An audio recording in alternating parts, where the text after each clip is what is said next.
सो दोस्तों welcome to money stocks. इस video के अंदर हम लोग बात करने वाले हैं मल्टीपल स्टॉक्स के बारे में। तो चलिए सबसे पहले हम लोग बात करेंगे एचडीएफसी बैंक के बारे में। तो आप सभी को पता होगा बहुत ही जल्द हमें आज के दिन कंपनी को क्वार्टर टू का रिजल्ट आने वाला है। जैसे कि दोस्तों यह ऑफिशियल बेसिस के ऊपर टाइम हमें दिया गया है कि 6 बजे के आसपास, लेकिन बहुत ज़्यादा चांसेस ये है कि 5 बजे के आसपास हमें एचडीएफसी बैंक का क्वार्टर टू का रिजल्ट आपको नजर आ सकता है। और जब भी कंपनी का रिजल्ट आएगा 100% मैं आपके साथ वीडियोज क्रिएट करके शेयर कर दूंगा, तो जरूर चैनल को सब्सक्राइब करके रख सकते हो। अभी जैसे कि रिजल्ट्स आने से पहले मैंने कल के दिन आपके साथ एचडीएफसी बैंक के बारे में शेयर किया था, क्वार्टर टू रिजल्ट्स का प्रीव्यू शेयर किया था। करंट बेसिस के ऊपर कई सारे ब्रोकरेज फर्म के द्वारा हमें रिजल्ट कैसे आने वाला है, कई सारी चीज़ें हमें डिस्कस किया गया है। तो चलिए उन चीज़ों के बारे में हम लोग कवर अप कर लेते हैं। लेकिन अगर आप आज के दिन का एचडीएफसी बैंक का परफॉर्मेंस देखोगे तो हमें नई के बराबर कंपनी ने परफॉर्म किया एंड 1532 रुपीज़ के आसपास क्लोजिंग नजर आ चुकी है। एचडीएफसी बैंक के बारे में दोस्तों कल के दिन भी शेयर किया था कि मर्जर के बाद सबसे पहला रिजल्ट बहुत ज़्यादा इंपॉर्टेंट होने वाला है। सब कुछ चीज़ें इसी रिजल्ट्स के ऊपर डिपेंडेंट होने वाले हैं। अभी यहाँ अगर आप देखोगे रिसेंट अपडेट्स के बारे में हम लोग बात करें, जो 40 मिनट्स एगो ये अपडेट्स नजर आ चुका है। इनका ये मानना है कि कंपनी का जो नेट प्रॉफिट होने वाला है उसके अंदर हमें अच्छी खासी ग्रोथ नजर आ सकती, लेकिन जो कंपनी का मार्जिन है उस मार्जिन से हमें डिक्लाइन होते हुए नजर आ सकता है। अगर दोस्तों मार्जिन अगर डिक्लाइन हुआ तो मार्केट इसे नेगेटिविटी के अंदर मानेगा और एचडीएफसी बैंक के अंदर हमें कल के दिन गिरावट भी आपको दिखते हुए नजर आ सकती। तो चलिए ब्रोकरेज फर्म का क्या मानना है उनके बारे में हम लोग बात करेंगे। स्पेशली अगर आप प्रभुदास लिलीदार की अगर बात की जाए तो उन्होंने एचडीएफसी बैंक का किस तरीके से एक्सपेक्ट किया हुआ है। इनका ये मानना है कि जो कंपनी का लोन ग्रोथ है जिसके अंदर ऑलमोस्ट हमें 4.9% की क्वार्टर ऑन क्वार्टर बेसिस के ऊपर ग्रोथ नजर आया हुआ है रिटेल सेगमेंट के अंदर, एंड जो कंपनी का नेट इनकम इंटरेस्ट होने वाला है एनआईआई उसके अंदर 4.9% की गिरावट हमें नजर आ सकती, डिक्लाइन दोस्तों हमें दिया गया है। एंड जो कंपनी का एनआईएम होने वाला है net income margin to decline 41 BPS on account of additional liquidity due to merger, यानी कि मर्जर के कारण थोड़ा बहुत हमें प्रेशराइज ये जो सेगमेंट दिखाई दे रहा है उस सेगमेंट को आप ये बोल सकते हो एनआईएम। तो कहीं ना कहीं अगर आप देखोगे तो रिजल्ट कोई बहुत ही अच्छे खासा आने का आसार बिल्कुल भी नहीं है, ये समझ के आप चल सकते हो। अभी कोटक इंस्टीट्यूशनल इक्विटीज की अगर बात की जाए तो इनका ये मानना है कि जो कंपनी का प्रॉफिट आफ्टर टैक्स होने वाला है 45% की ऑलमोस्ट हमें ग्रोथ नजर आ सकती। यहाँ मोतीलाल ओसवाल का यही मानना है कि 39% की नेट प्रॉफिट्स के अंदर ग्रोथ आ सकती। और वही अगर आप एनपीईएल के रेशियो के अंदर देखोगे तो इनका ये मानना है कि मार्जिनली हमें हायर नजर आ सकता है। तो कई सारे लोगों का यही मानना है कि कंपनी का प्रॉफिट्स तो हमें अच्छे खासा आने वाला है, लेकिन जो कंपनी का मार्जिन होने वाला है उसके अंदर हमें थोड़ा बहुत इम्पैक्ट नजर आने वाला है। कंपनी का जो एनआईएम है उसके अंदर हमें गिरावट नजर आ सकती। कई सारे ब्रोकरेज फर्म का यही मानना था। कल के दिन में मैंने आपके साथ ये पॉइंट के बारे में कवर किया था एंड परसों के दिन में दोस्तों इसी पॉइंट के बारे में मैंने आपके साथ कवर किया। एंड रिसेंटली जो अपडेट्स आए हैं उनके अंदर भी यही पॉइंट्स के बारे में मैं आपके साथ दोस्तों कवर अप कर रहा हूँ। कहीं ना कहीं अगर आप देखोगे बहुत सारे तरफ से हमें वही चीज़ें फिर देखते हुए नजर आ रही है।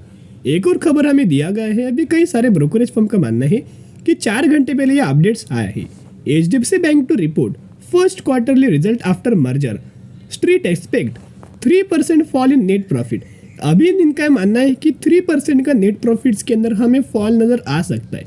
इससे पहले जो रिपोर्ट मैंने शेयर किया था उसके अंदर बोला गया था कि नेट प्रॉफिट के अंदर 44% की ग्रोथ हमें नजर आ सकती है, लेकिन इनका मानना है कि 3% का क्वार्टर ऑन क्वार्टर बेसिस गिरावट नजर आ सकती है। देखिएगा कंपनी का जो मार्केट का जो एक्सपेक्टेशंस है वो एक्सपेक्टेशंस क्या है वो भी जानना बहुत ज़्यादा इंपॉर्टेंट है।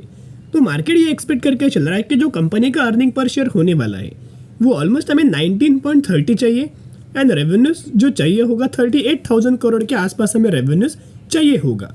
लेकिन अगर ये कंपनी फ्लैट दोस्तों रिपोर्ट करता है ना, जितना मार्केट को एक्सपेक्टेड है उतने अगर कंपनी रिपोर्ट करता है तो यहाँ कोई दोस्तों गिरावट नज़र नहीं आएगा। या फिर अगर मार्केट की एक्सपेक्टेशंस के बहुत ही ज़्यादा कंपनी अर्निंग पर ग्रोथ दिखाएगा, रेवेन्यूज के अंदर ग्रोथ दिखाएगा, तो मार्केट बहुत अच्छा खासा सरप्राइज होगा एंड कल के दिन एचडीएफसी बैंक के अंदर रैली नज़र आएगा। लेकिन अगर एक्सपेक्टेशन से नीचे कंपनी ने अगर परफॉर्म किया, जैसे कि एक्सपेक्टेड कितना है अर्निंग पर शेयर 19.30, कंपनी ने 17 रिपोर्ट किया, रेवेन्यूज कितना एक्सपेक्टेड 38,000 करोड़, कंपनी ने 36,000 करोड़ का अगर रिपोर्ट किया तो मार्केट ये बहुत ज़्यादा बुरा रिएक्ट करेगा एंड हमें कल के दिन एचडीएफसी बैंक के अंदर गिरावट नजर आ जाए। कहीं ना कहीं दोस्तों बहुत ही जल्द कंपनी का Q2 का रिजल्ट आने वाला है, तो जरूर चैनल के ऊपर अपडेटेड रह सकते हो। चलिए अभी हम बात करने वाले हैं इन्फोसिस के बारे में। तो इन्फोसिस का अगर आप आज के दिन का परफॉर्मेंस देखोगे 0.13% की पॉजिटिविटी के अंदर क्लोजिंग नजर आ चुकी है। ड्यूरिंग द मार्केट अगर आपने परफॉर्म देखा होगा तो ऑलमोस्ट हमें कंपनी आधे % की रैली हमें दिखा रही थी, यानी कि आधे % की रैली हमें इन्फोसिस कंपनी के अंदर देखने को मिल रहा था। लेकिन बाद में हुआ क्या, ये गिरावट के पीछे का रीजन क्या है देखिएगा। आपको बताएं कि ओवरऑल बेसिस के मार्केट का अगर आप स्ट्रक्चर देखो, जिस तरीके से आज के दिन में मार्केट के स्ट्रक्चर जी मार्केट ने जैसा परफॉर्म किया उसी तरह से मैक्सिमम कंपनीज के अंदर मैक्सिमम चार्ट्स के अंदर वही चीज़ें आपको शो होगा। सबसे पहले निफ्टी 50 का चार्ट मैंने ओपन किया है। यहाँ थोड़ा बहुत गिरावट होता है, रैली आता है, कंसोलिडेट करता है, फिर गिरावट नजर आ जाता है। और इन्फोसिस का चार्ट अगर आप देखोगे पहले थोड़ा बहुत गिरावट आता है, रैली आता है, कंसोलिडेट करता है, फिर गिरावट हमें नजर आता है। सिमिलर तरीके से जिस तरीके से मार्केट ने परफॉर्म किया है उसी तरीके से चार्ट हमें इन्फोसिस कंपनी का नजर आ रहा है। लेकिन अच्छी वाली बात यह है, पॉजिटिव वाली बात है कि ये कंपनी के अंदर गिरावट नजर नहीं आया, फ्लैट हमें क्लोजिंग नजर आया, जो कि 1433 रुपीज़ के आसपास हमें इन्फोसिस की क्लोजिंग नजर आ चुकी है, जो कि बहुत ही अच्छी खासी पॉजिटिव बात नजर आ रही है। तो चलिए सबसे पहले दोस्तों जो पॉजिटिव अपडेट्स है उसके बारे में हम लोग बात करेंगे, बाकी ओवरऑल बेसिस के ऊपर चीज़ों के बारे में हम लोग डिस्कशन करने वाले हैं। देखिएगा कंपनी ने एक बहुत ही अच्छे खासा डेवलपमेंट सेंटर हमें लॉन्च किया है। कंप्लीट अपडेट्स क्या है जान लेते। Andhra Pradesh chief minister YS Jagan Mohan Reddy on Monday, यानी कि आज के दिन एकदम फ्रेश अपडेट्स के बारे में हम लोग बात करें, inaugurated Infosys software development centre in Visakhapatnam. तो विशाखापट्टनम के अंदर दोस्तों एक बहुत अच्छा खासा सॉफ्टवेयर डेवलपमेंट सेंटर हमें इन्फोसिस के द्वारा हमें लॉन्च किया गया है। अभी कोई भी कंपनी अगर दोस्तों डेवलपमेंट सेंटर लॉन्च करता है तो लॉन्च करने का बेनिफिट क्या क्या है, न्यूज़ तो दोस्तों हर एक लोग आपके साथ शेयर करेंगे, लेकिन इन चीज़ों का बेनिफिट क्या होने वाला है, जैसे कि कंपनी अपना बिजनेस एक्सपांड कर रहा है। कंपनी अगर आप अपना बिजनेस एक्सपांड करेगा जो कि कंपनी का हमें नेट प्रॉफिट बढ़ेगा, या फिर कंपनी का रेवेन्यूज बढ़ेगा, या फिर कंपनी का अर्निंग पर शेयर बढ़ेगा। अगर ये तीनों पैरामीटर दोस्तों अगर बढ़ते हैं इसका मतलब क्या है कि कंपनी का बिजनेस बढ़ेगा। और अगर दोस्तों कंपनी का बिजनेस बढ़ता है तो ग्रोथ बढ़ेगा, अगर ग्रोथ बढ़ेगा तो जरूर इसका बेनिफिट शेयर होल्डर्स को भी चार्ट पैटर्न्स के अंदर नजर आ जाएगा। और जो हमें डेवलपमेंट सेंटर कंपनी ने एक अच्छा खासा विशाखापट्टनम के अंदर लॉन्च किया है, जिसका स्क्वायर अक्रॉस कितना है 83,750 स्क्वायर फीट का ये पूरा ऑफिस होने वाला है, एंड जिसके अंदर कंपनी का जो बिल्डअप का जो कॉस्ट है वो 35 करोड़ के आसपास नजर आ रहा है। और इस जो बिल्ड हमें जो किया गया है ऑफिस, उस ऑफिस के अंदर उतना अच्छा खासा स्पेस है कि जहाँ 1000 एम्प्लॉयज अच्छे खासे बेसिस के ऊपर काम यहाँ कर पाएंगे। इतना ह्यूज अमाउंट ऑफ इनका डेवलपमेंट सेंटर इन्होंने लॉन्च किया है, तो कहीं ना कहीं इसका बेनिफिट हमें इन्फोसिस को लंबे समय के लिए आसपास नजर आ जाएगा। और इस डेवलपमेंट सेंटर के अंदर कंपनी क्या करने वाला है, एआई के अंदर काम करने वाला है। एआई आपने सुना ही होगा कि आर्टिफिशियल इंटेलिजेंस, तो जो भी कंपनी एआई के अंदर काम करेगा उस कंपनी को आने वाले सालों में बहुत ही कम समय के अंदर ग्रोथ नजर आएगा। जैसे कि दुनिया की सबसे बड़ी कंपनीज हमें इन बिजनेस के अंदर इन्वॉल्वमेंट दिखा रही है, जैसे कि गूगल है, माइक्रोसॉफ्ट है, एसेंचर्स कंपनी है, इन्फोसिस है, टीसीएस है, विप्रो है। जितने भी आईटी सेक्टर की कंपनीज है उन कंपनी बहुत ही अच्छे खासा अपना बिजनेस धीरे धीरे करके एआई के अंदर एक्सपांड कर रही।